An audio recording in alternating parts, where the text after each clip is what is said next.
Good morning, students.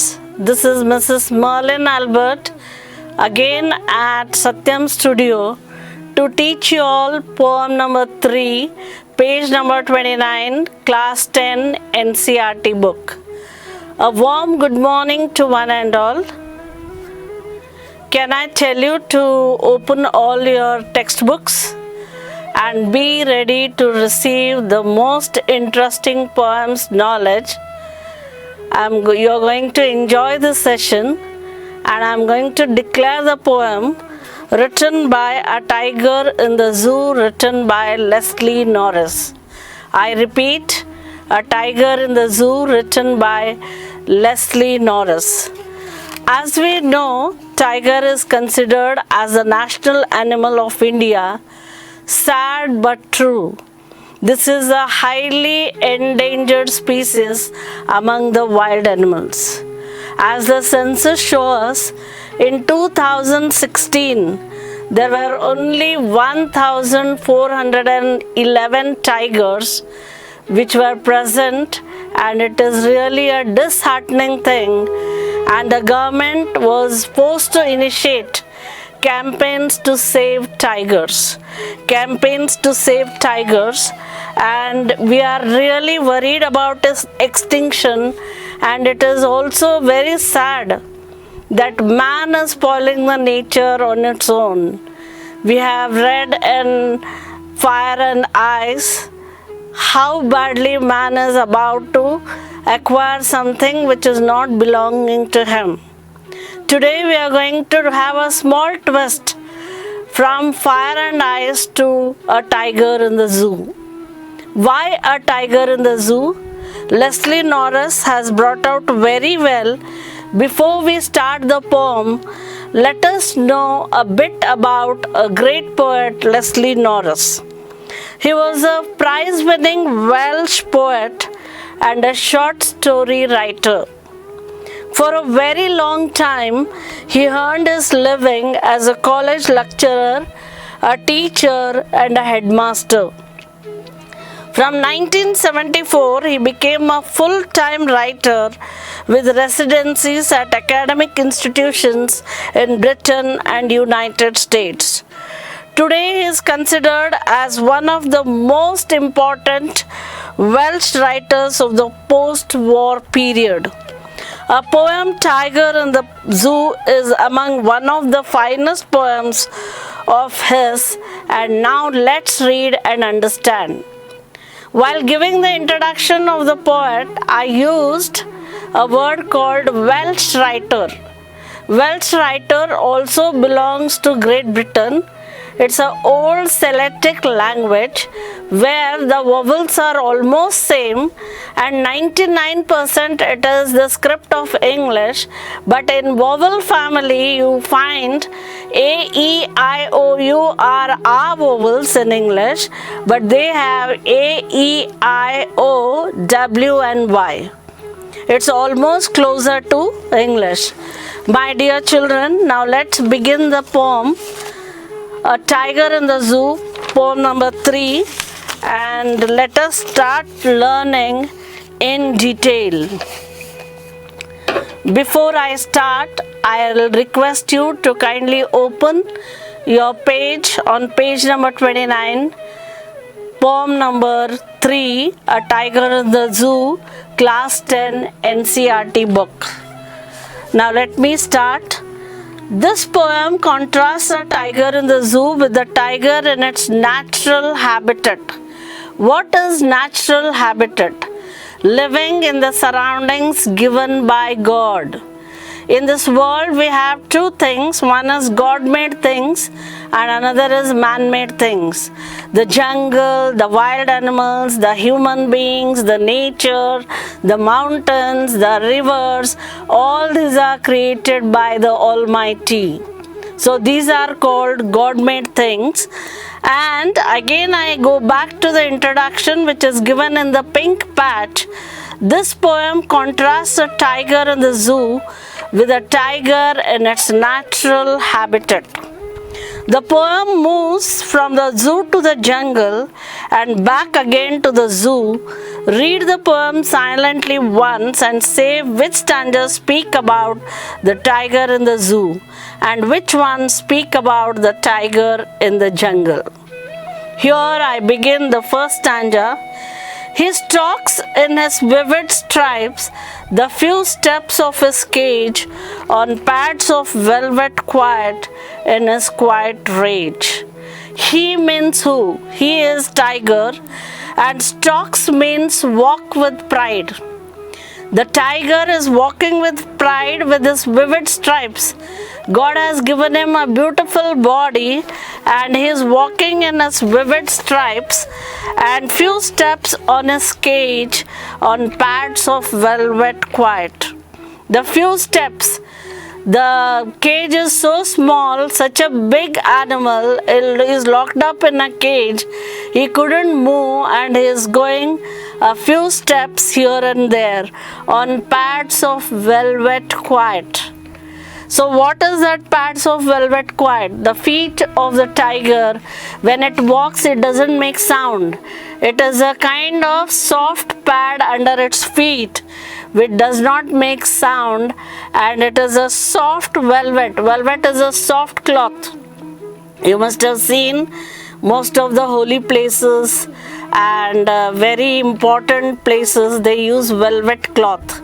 Velvet is very soft. We feel like touching it and knowing how you feel.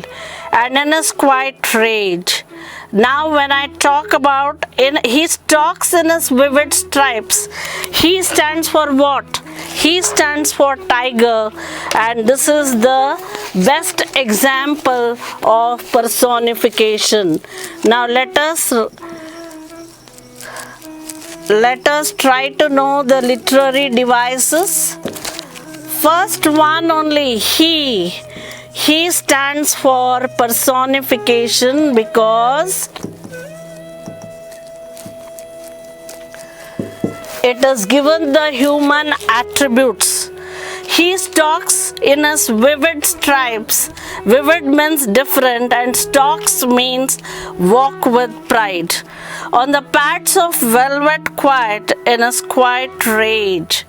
On the pads of velvet quiet in his quiet rage. Quiet and quiet has come twice in the stanza, and the second one we are trying to understand. Quiet is an example of repetition. Words repeated twice is called repetition.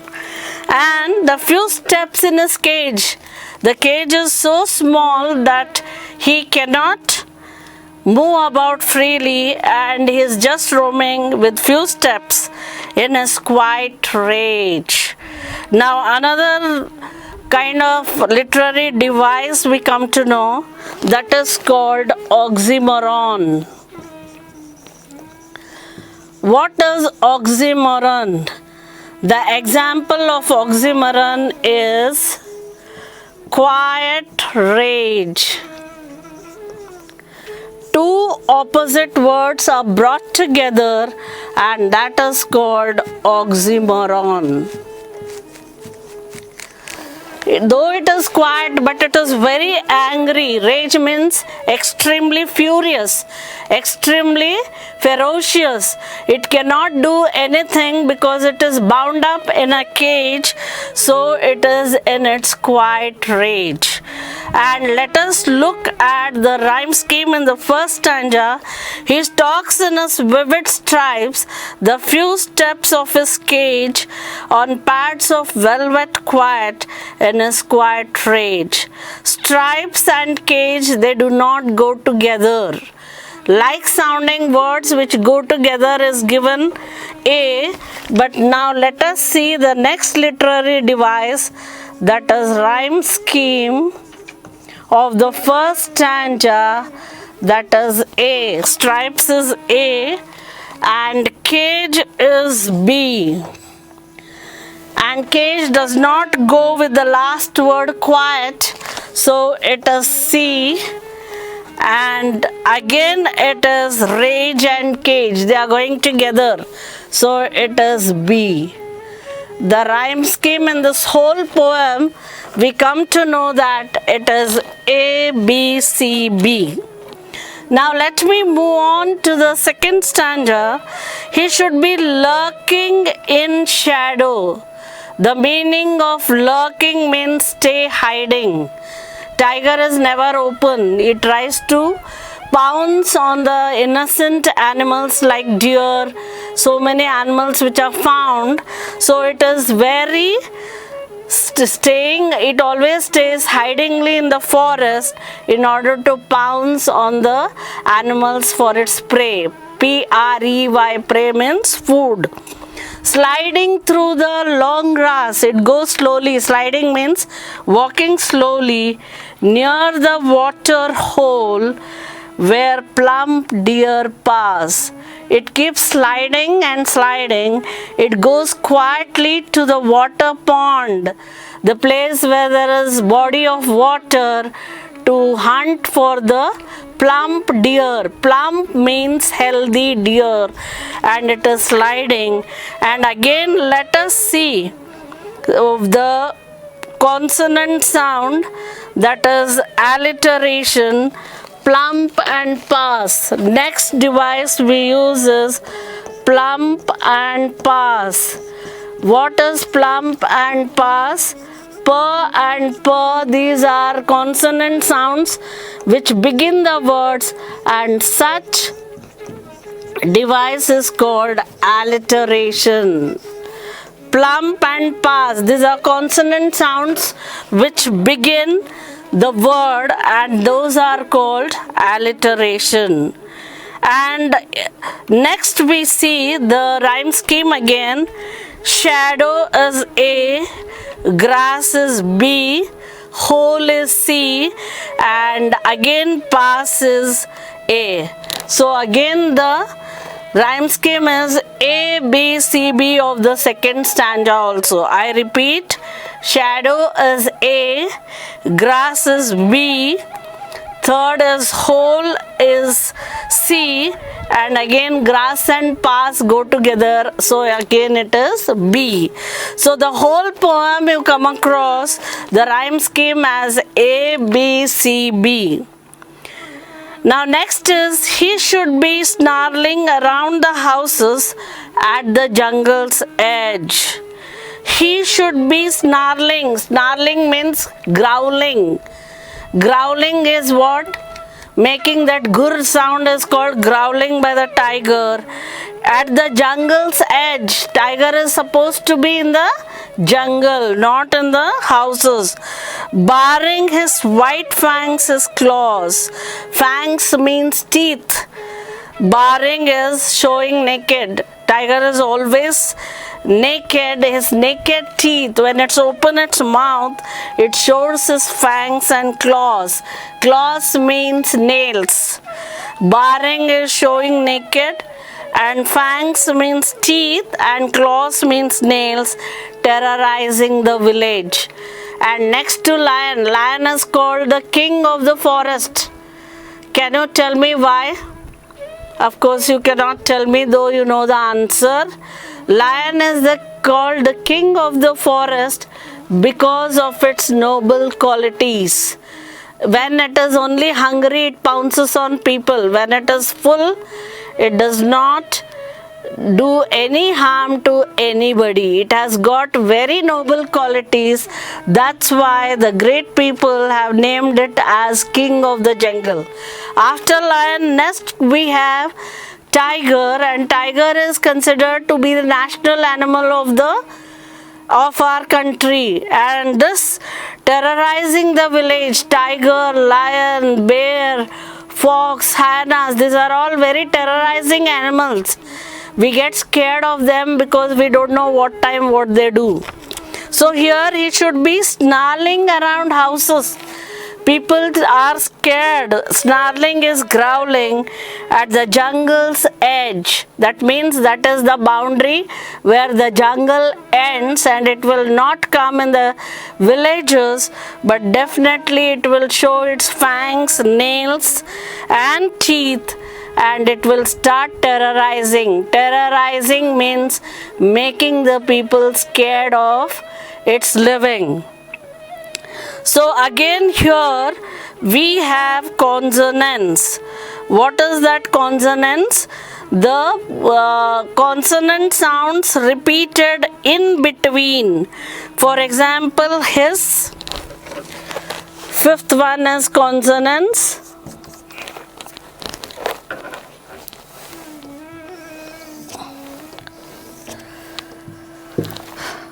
For example, his, fangs and claws. See, the consonant sounds are repeated at the end or in between. So this is called consonants.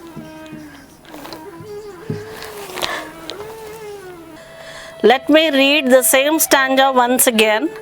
He should be snarling around houses at the jungle's edge, baring his white fangs and his claws, terrorizing the village. Terrorizing means frightening the village people. Again, I want to tell you that the rhyme scheme is A, B, C, B. For example, houses does not go with edge, claws does not go with edge, and village goes with edge. So it is A, houses A, edge B, C, claws, and again village is B. Throughout the poem, the writer, the poet has used A, B, C, B as the rhyme scheme that we are seeing in the third stanza. We already talked about consonants. Consonants means repetition of vowel sound in the line, and not at the beginning but after that anywhere in the words is called consonants. This is one of the literary devices. Imagine, children, how many devices so far the poet has used. First we talked about personification. Personification, he is trying to give the tiger, the animal tiger, the human qualities. So giving human qualities to the animals or things is called personification. Now next is quiet and quiet. In the first stanza he repeated twice, so it is called repetition. And what is oxymoron? Placing the opposite words in the same line is called oxymoron. For example, quiet and rage, these are two extreme opposites, and the poet has used his skillful writing by bringing in two opposites, so that is quiet and rage is oxymoron. Of course, I have been repeating, rhyme scheme is A, B, C, B. Plump pass, beginning of the word, if the consonant sound per and per, it is called alliteration. Now what is consonants? Consonants is having the consonant sounds either in between or at the end. His, fangs, claws, sir, sir, sir. The sound sir is repeated, so it is called consonants. Now let me go to the next stanza, that is fourth one. But is locked in a concrete cell, his strength behind bars. What is that concrete cell? Made out of cement and stone. So tiger has so much power. Tiger has 9 manpower, so it is so strong, no man can control it. Even the bars it can break. That's why it is locked in a concrete cell. What is concrete cell? A wall made out of cement and stones. That strong walls, human beings have locked him, and is locked in a concrete cell. His strength behind bars. So much of strength he has, but he cannot exhibit his strength because human beings have locked him in the concrete cell, stalking the length of his cage, ignoring visitors. Visitors are coming and going. It was a kind of anxiety, how a tiger looks. So they were coming to the zoo and trying to irritate and see the visitors. Tiger was restless. It didn't care the visitors. It just ignored the visitors because it is angry with the human beings, whether visitor or the owner or the zoo manager. They have captured him in the concrete cell, so he is extremely angry with the people. That's why he is trying to ignore. Again, in the fourth stanza, he has used the device called personification. He is. He apostrophe S is called contraction. Contraction of the word he is his. He apostrophe S is he is, locked in a concrete cell, his strength behind bars. What a sad thing. So much power it has, but it cannot exhibit because of the human being's foolishness. And poet is trying to tell how foolish are human beings. They are unable to give him the freedom to enjoy his life in the jungle. So here again it is ignoring behind bars, ba and ba. Again it is the example of alliteration. Again it is the example of behind bars, ba and ba. I told you that beginning of the word, if there is a consonant sound, it is alliteration. Now next, let me see the last stanza. He hears the last voice at night. Who is that last noise? Even in our daily life, we hear the last voices by the patrolling people who are guarding us, the watchmen and the patrolling cars. The policemen go in the cars and they give a whistle saying that it is a alerting whistle for the people who are trying to rob others. So here also there was a patrolling cars roaming, and poor tiger, he hears the last voice at night, the patrolling cars, and stares with his brilliant eyes at the brilliant stars. Stares at this with his brilliant eyes at brilliant stars. He couldn't do anything other than staring at the brilliant eyes. What does brilliant mean here? The most active and very alert eyes. He couldn't stare at anybody. He was trying to look at the stars. Brilliant and brilliant. Again, it is the literary device, that is repetition. And patrolling means alerting cars. And another device you have come across, children, that is called enjambment.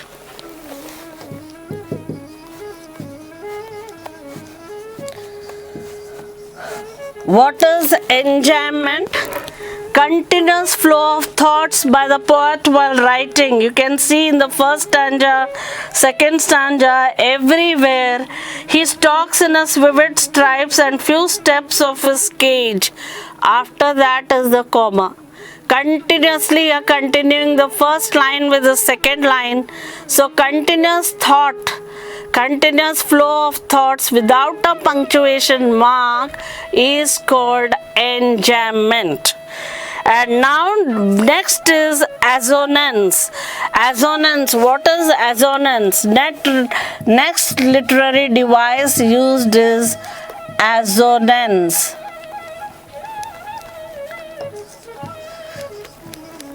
What is assonance? In the last, with his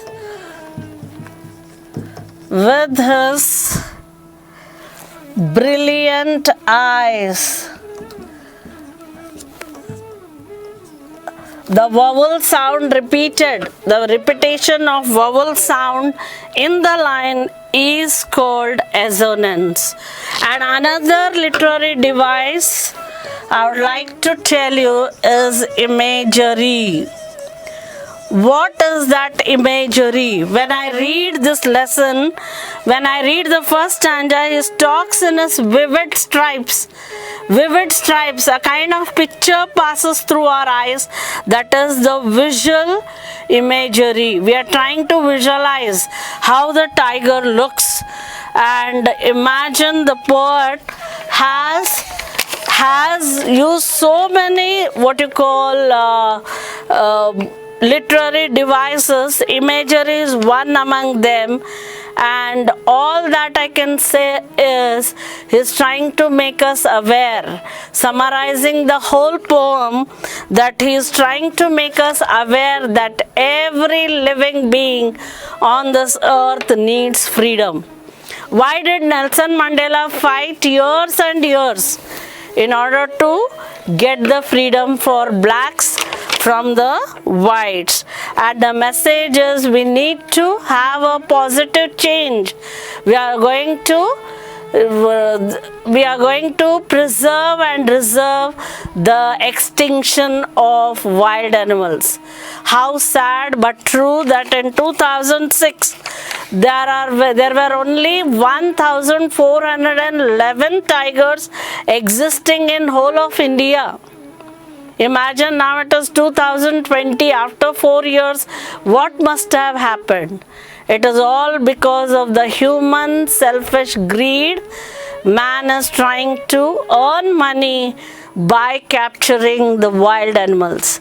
What is zoo? Zoo is nothing but, zoo is a place where you exhibit the animals' talents at the cost of their freedom. Is it right on our part? It's a $1 billion question. People are hunting for its skin, people are hunting for its fangs, people are hunting for its claws, and people are hunting just for a hobby sake. They want to exhibit their bravery and their valor, saying that I have hunted the tiger. In the bargain, we are putting this beautiful race to a big stop. The total breed is coming to an extinction, and the poem clearly says a tiger in the zoo, save tigers, which is the national animal of India. But Leslie Norris has told the whole humanity to save the endangered species, otherwise our life is without any color and vigor. And with this, I would like to read the poem once again so that you will try to understand how to pronounce the words while reading. A Tiger in the Zoo, written by Leslie Norris. He stalks in his vivid stripes the few steps of his cage on pads of velvet quiet in his quiet rage. He should be lurking in the shadows, sliding through the long grass near the water hole where plump deer pass. He should be snarling around houses at the jungle's edge, baring his white fangs, his claws, terrorizing the village. But he's locked in a concrete cell, his strength behind bars, stalking the length of his cage, ignoring visitors. He hears the last voice at night, the patrolling cars, and stares with his brilliant eyes at the brilliant stars. Beautifully, the poet has brought out such beautiful lines. The tiger, what happens if it is locked in the cage? Now let us come to the thinking about the poem on page number 30. Let us solve the questions. Read the poem again and work in pairs or groups to do the following. Find the words that describe the movements and actions of the cage and in the wild. Arrange them in 2 columns. What are those 2 columns? Please arrange them in 2 columns.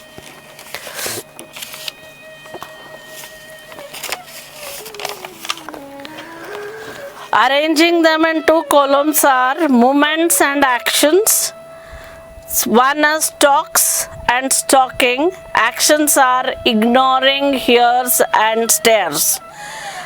Down below the movements, the 2 words are stalks and stalking. Actions are ignoring, hears and stares. Next is find the words that describe 2 places and arrange them in columns. What are those 2 places? Houses, cage and houses. Cage is concrete cell behind bars length of the cage, and houses are where it was locked. Arrange in 2 columns. Now notice the use of a word repeated in lines which as these: on pads of velvet, quiet in his quiet rage, which I already told you. It is the literary device's repetition, quiet and quiet, and it stresses on the brilliant quality of the tiger. Quiet and quiet. What do you think is the effect of the repetition? Effect of the repetition is to throw more light on the quality of the tiger, that is quiet and quiet. And read the following 2 poems, one about a tiger and one more about the panther. And you're given another 2 poems, but they are not for the exam or for writing. You can read for pleasure the tiger and the panther given on page number 30 and 31.